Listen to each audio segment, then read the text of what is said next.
Hi, welcome back to Masterful Divine Feminine 333.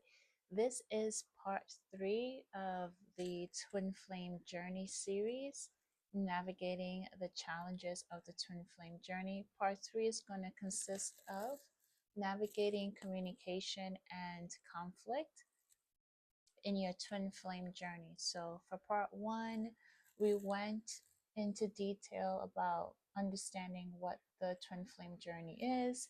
And for part two, we talked about um, what it's like facing separation and then reunion with your twin flame. And for this part, the third part, is we're going to be talking about how to navigate communication and conflict. So, communication and conflict is something that it's important to understand how to navigate throughout the twin flame journey, throughout the times of separation and reunion. Even for those of you who actually just started on your twin flame journey, this is also can be great insight in how to communicate with your twin flame journey. Maybe you can get a head start on setting some of those boundaries earlier on rather than later after like a separation and then a reunion.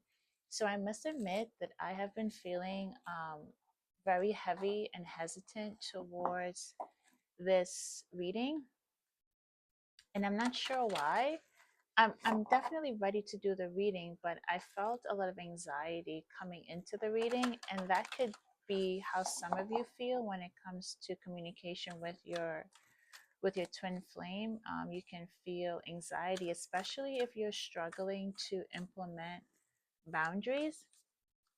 It can be difficult um, feeling comfortable. Like for some of you, if you've been in separation and then you come into um, a reunion, not necessarily a union, but a reunion, and it's like when they text you, when you see their notification pop up, you probably might start to feel like your palms get sweaty, your armpits get sweaty, your heart starts racing.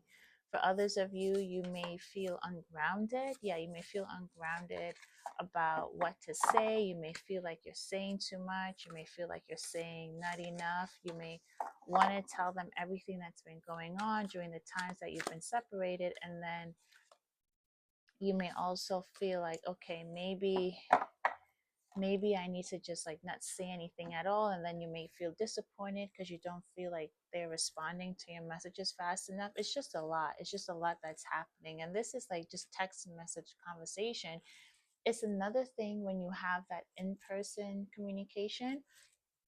I also want to point out some of you may come into this reading or come in or have the idea and the expectation that the communication is in the journey is your counterpart expressing to you all of their deepest feelings. And it's not to say that that doesn't happen, but this reading is to actually channel more of communication throughout and understanding your counterpart in ways that can help serve the connection. So it's like building blocks. It's not necessarily the big and final communication that you've been waiting for, of them telling you that they love you, and then they're like ready to get married. There's a lot of work, there's a lot of challenges that twin flames face, and it's important to go through go through the challenges, understanding the best way to deal with them. So, before we read from this affirmation deck here, the Divine Feminine Awakening, I wanted to pull some of like the personal divine feminine cards that I wrote. So it says, yes. So, like, I don't know if you could tell, but I feel out of breath. Like, I feel anxious. I feel a bit stressed out. Yeah. And I guess some of you are feeling that because maybe you're not feeling good enough. Maybe you're not feeling, maybe you're unsure at this point, even if you are on the twin flame journey. And that's normal. To be honest with you, that is absolutely normal. But to have come this far and to not truly believe that is questionable, right? So I know that deep down inside you do believe that you have this powerful connection with someone, and even though those doubts creep up, it doesn't change the fact that it still is what it is, right? So my heart is destined for happiness, vacation, and I have nothing without you. So what I'm getting from that right away, it definitely supports like why boundaries are important during the communication part of the connection, and during conflict in the connection, it's important to have boundaries. So there's a part of you that knows that you feel incomplete with this person and they are your missing piece, right? Like you you love them, you want to be with them, you want that vision of you and them getting married and living by the lake house or wherever it is to come true. The other part is knowing that your counterpart may not exactly hold that vision at this time, the same vision as you. They may or they may not, but they are not yet necessarily prepared to act on that, or they may not be fully aligned with you. And so that's why it's important to like remember that you are destined for happiness no matter what, and keeping your heart space open for uh for happiness. I can share that I've struggled with communication, not just with my counterpart, but in general. Even sometimes now, listening back to some of my readings, like I'm disappointed at how many times I say and I know part of that is like the message coming in through, but there are so many ways in which I want to improve my communication. So the great thing about this reading, it's not just about looking at how to improve communication and reduce conflict with your counterpart, but it's about how to improve communication overall, right? How do you navigate conflict and challenges? So one important thing we're going to touch on is active listening and open communication. So active listening is the practice of preparing to listen, right? The practice of preparing to listen, observing what verbal and nonverbal messages are being sent, and then providing appropriate feedback for the sake of showing attentiveness to the message being presented. Active listening is listening to understand. So not listening to project, not listening with the expectation that they're going to tell you that you are the woman or the man of their dreams, not listening to criticize. Now, you still have boundaries, so there's still a healthy place for you to express what you need and how you feel, but time and place. Time and place. So if they're expressing to you something personal that happened in a connection, possibly with a third party or with a friend or with a parent, it's probably not the best opportunity for you to insert yourself and let them know, well, you experienced something similar in your connection with them, right? There needs to be a safe space created for your counterpart to talk to you about what's going on in their lives, separate from you, separate from the connection with you. Now, yes, the connection very much is intertwined in everything that I think we experience in the twin flame journey, but everyone still has their own lessons. And if you want communication to thrive, then active listening is extremely important and critical to the connection. So four types of active listening is appreciative listening, listening to enjoy or appreciate information that meets your needs or goals. It can make the speaker feel valued. Critical listening, listening to analyze or evaluate a message, right? So it's not necessarily for you to hear something and then to overthink it, because that too can happen in communication. They can tell you one thing, take what they say, but do look at the nonverbal cues. Do listen to what they are not saying, but at the same time, hold yourself accountable for what you make of it. because you could make it something that it's not. I mean, your masculine could possibly say something to you like, I knew that this is why I didn't want this connection. But then there are other things that are said in the conversation where you know that they're probably just afraid, or they're not ready to open up yet, and you know that for certain. But because they said, I don't want this connection, you can't take what they're not saying and then create a dialogue around that, because that's not what they're saying, because that's not what they're yet ready and prepared to do, right? So if your masculine comes to you in a vulnerable state, it's important to like try empathic listening, which is listening to understand and provide emotional support. Like for some of them who've been in like really toxic karmic connections, or have experienced a lot of trauma in their childhood with their mother, I'm hearing specifically, they may come in at some point and share something vulnerable with you, or there can be a vulnerable exchange on both sides. And it's to listen with empathy and provide emotional support, not necessarily trying to fix everything, right? As long as you continue to walk in your light and stay in your light, you are going to be a a guide to help others heal, right? Just by you healing, just by you doing you.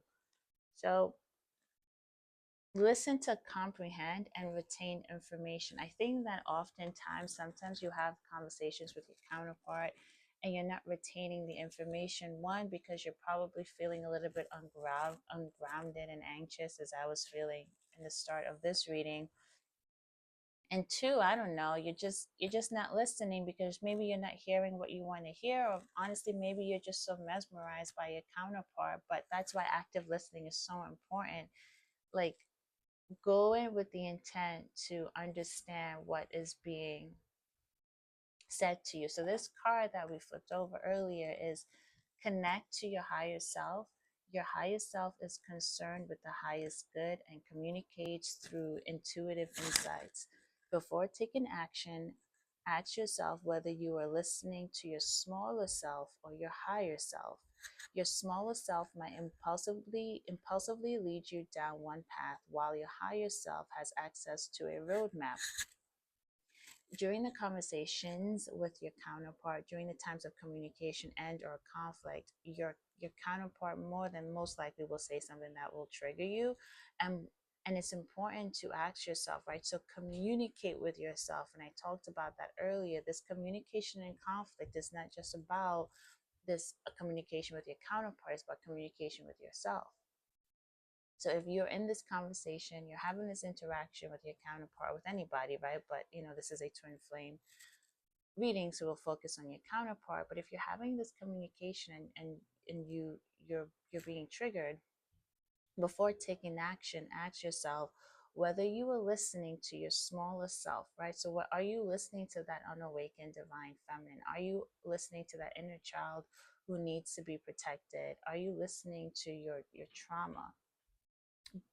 Are you listening to your smaller self or your higher self? Because more than likely, your higher self is going to allow you to respond in a way that's appropriate to the conversation. And then your smaller self is probably going to start another fight. Yeah. And this is not necessarily like you're never going to have a disagreement. The twin flame journey is all about healing, growth, and expansion. And that happens usually when there are disagreements that lead you into a separation. This is about allowing you to have communication that is going to progress you further along your twin flame journey, that's going to be peaceful to you. Because ultimately, I think that that's the goal. Yes, union is beautiful and sometimes union is inevitable, but the road to get there is bumpy.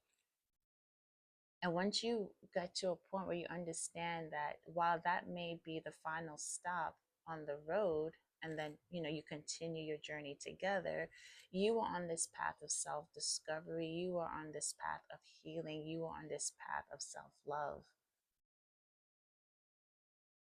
Let's get one more.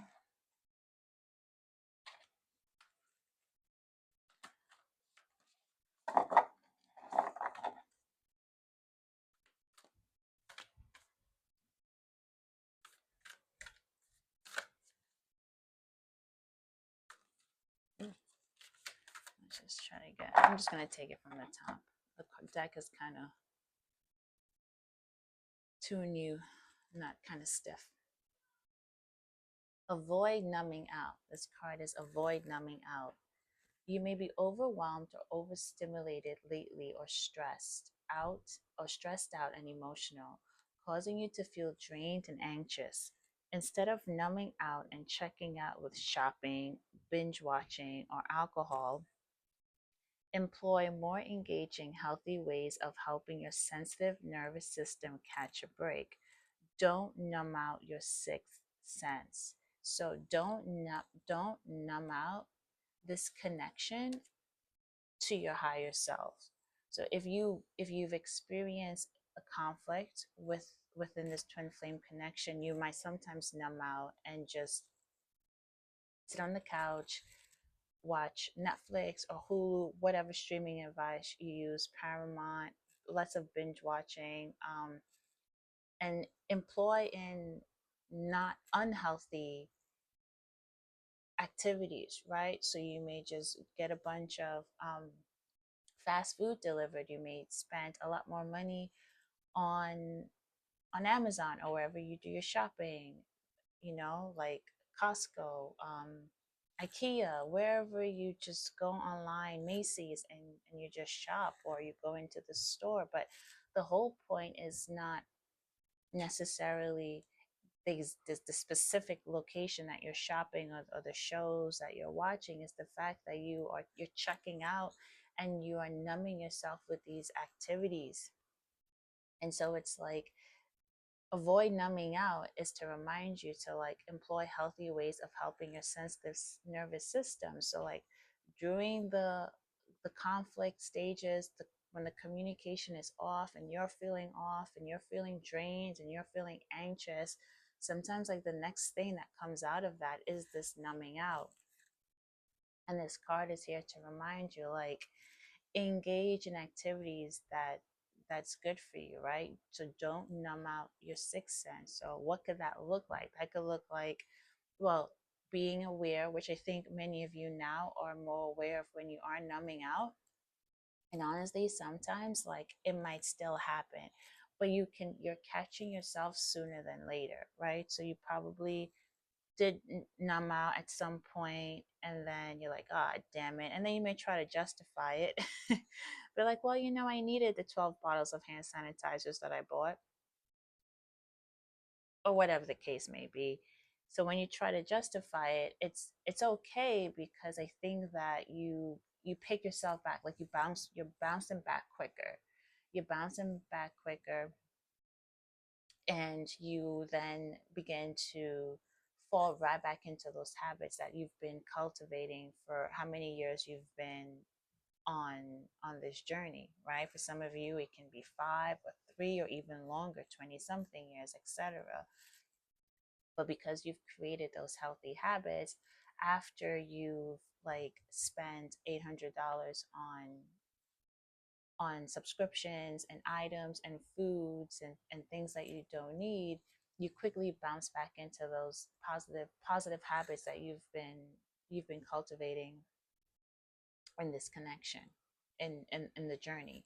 So another important thing about communication and conflict is boundaries. Boundaries, boundaries, boundaries. I have it in my twin flame deck here. Boundaries are important, and boundaries is something that divine feminines come to learn the importance of during their spiritual awakening, right? So when it comes to your masculine, you may not necessarily feel like you could implement boundaries. It's hard. you don't you don't want to tell them something as simple as no, right? You want to give them all of your love all of the time. You want to show up for them. You want to be there for them, no matter what, no matter if they're late, no matter if they're calling you last minute, texting you last minute to change the plans, if they've gone MIA on you and then they just pop back up, and they are prioritizing other people over you. they're in and out, the inconsistent behavior, you've you've put up with it. You've put up with it for a long time, that the thought of putting in boundaries to protect yourself, to protect your heart, to protect your peace, right? To protect you from going into like another 6 month depression or whatever the case may be, can be challenging. But once you put in your first boundary, and you can even like practice putting in a boundary with family members. Like I'm pretty sure there are lots of family members that you and friends that you want to implement some boundaries with. So once you do that, it gives you like the courage, and it kills that fear. Like, oh, okay, like I just implemented this boundary with my sister, and we're still sisters. It gives you some confidence.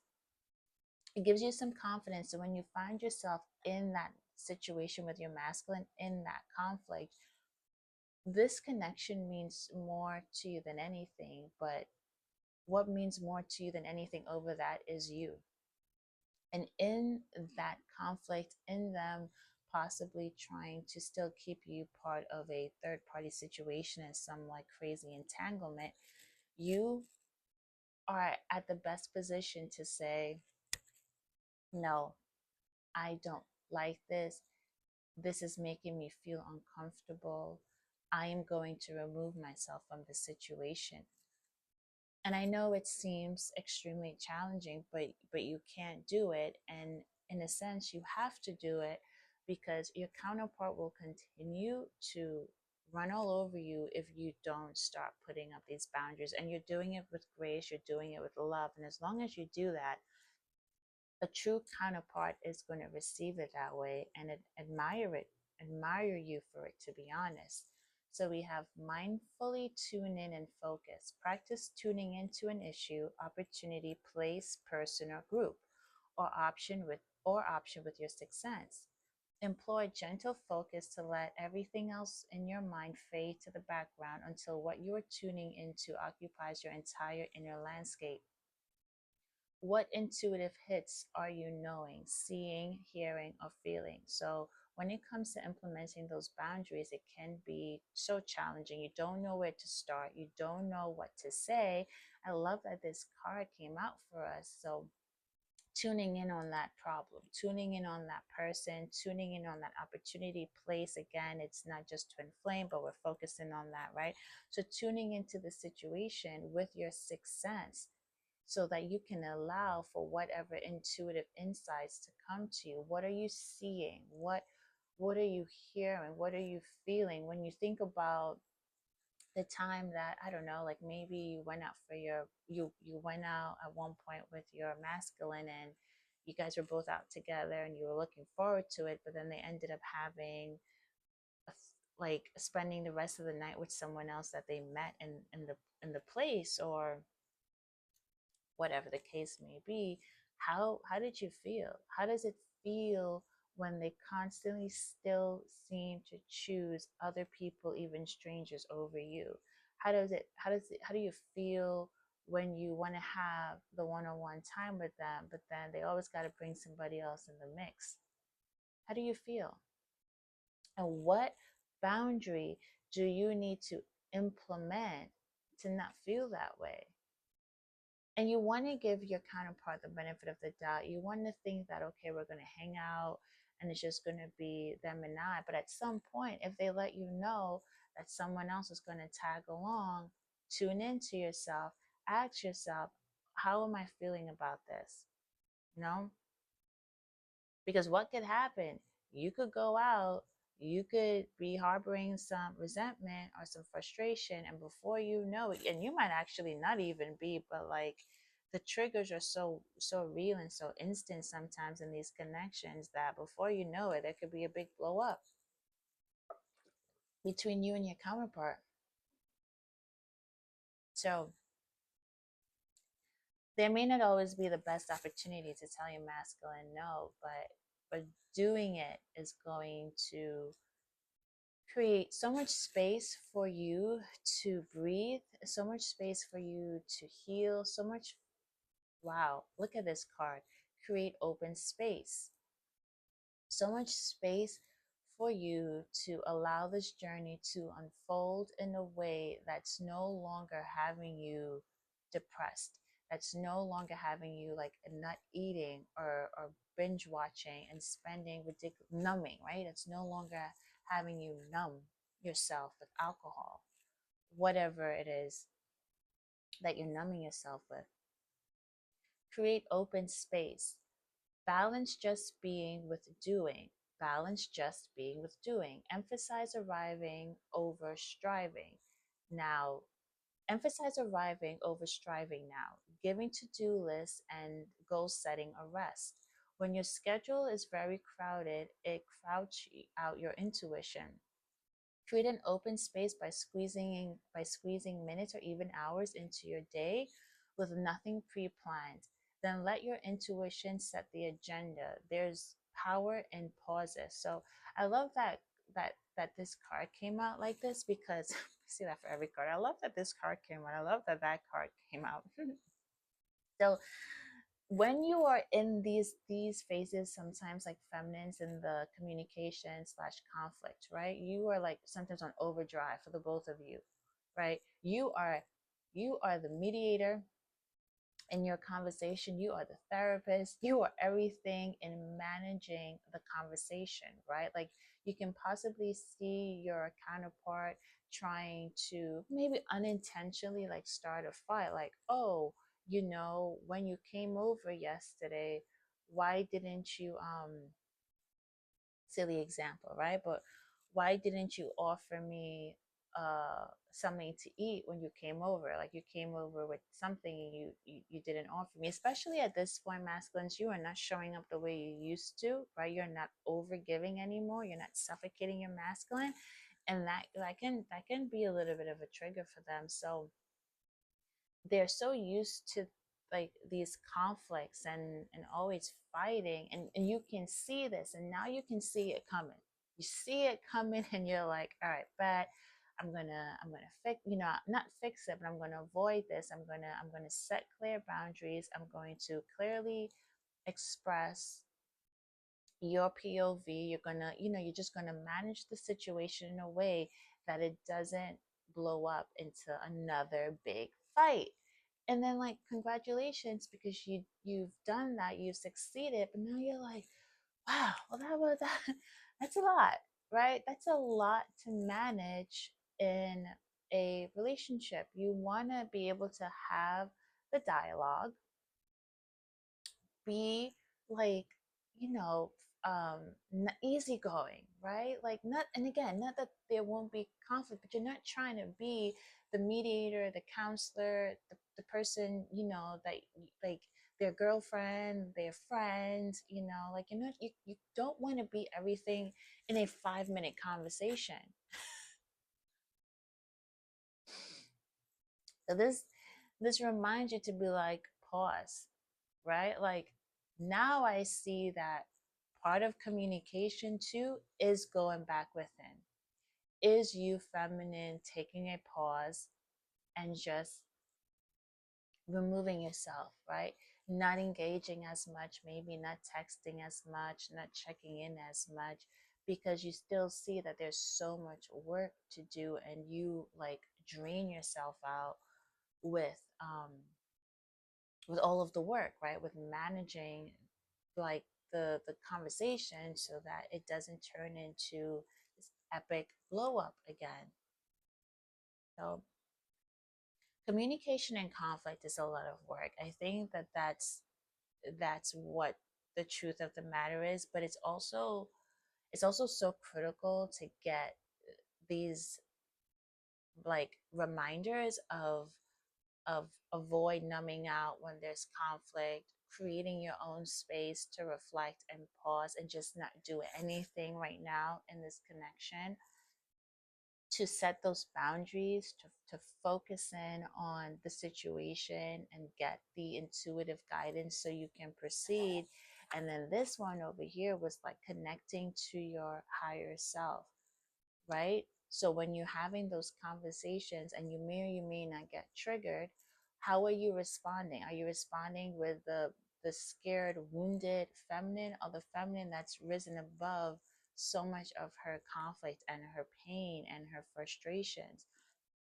I know at the end of the day, you want to have as a peaceful transaction, a peaceful conversation between you and your counterpart. And because you're so much more aware at this time, your senses may be heightened and you may get a little bit of ungrounded. So important to remember these practices to help you stay grounded, to know when you are, so you know that when you are getting a little bit unhinged, you can be like, I bet. Have a good day, and I will talk to you later. And I will talk to you later.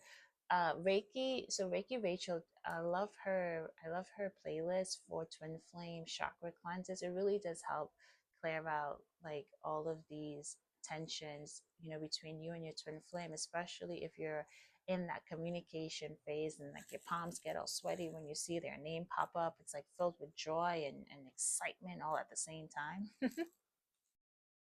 Yeah. So thank you so much for watching communication and conflict. I know that it's probably one of the shorter ones, so you know, but these are the messages, and I want to remind you that communication does not necessarily look like what you may think you want it to be now for some of you, which is texting every day, because you may actually see at some point that when it returns to that, another fight happens like down the block and around the corner between you and your counterpart. Communication continue looks like you setting boundaries, believe it or not. Communication looks like you setting boundaries and you staying in alignment with what you are here to create. You are here to heal, you are here to love, you are here to nurture by mastering your divine feminine path, right?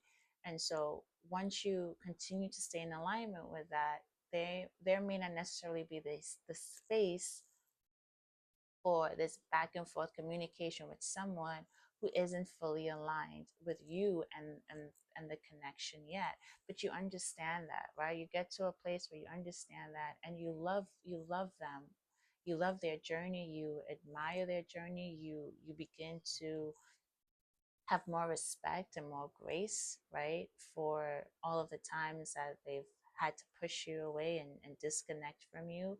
You begin to understand why you at this point you definitely know why conflicts happen. So all I'm trying to say is that communication looks like you setting boundaries and you taking the time and the space you need to continue healing. And if and when you are ready to reach out to your counterpart, well, guess what? And you're not blocked. Neither of you are blocked anymore, right? Because there's been so much growth and healing in the connection. You may not necessarily be in complete union yet, but you're not blocked. And if you want to text and say hi, how are you thinking about you? You know, you are free to do so. Communication for them can look like them continuing to heal while they appreciate your unwavering love and support, right? Because you've always been there for them, no matter how many times they may have tried to push you away or move on from you, like you've been there for them. So communication for them could look like you in their little back pocket. And when the time is right, if and when they're ready to like step deeper into expressing more to you, and maintaining that consistent communication, they will. So, thank you so much for watching, and I hope you enjoyed this reading. Bye.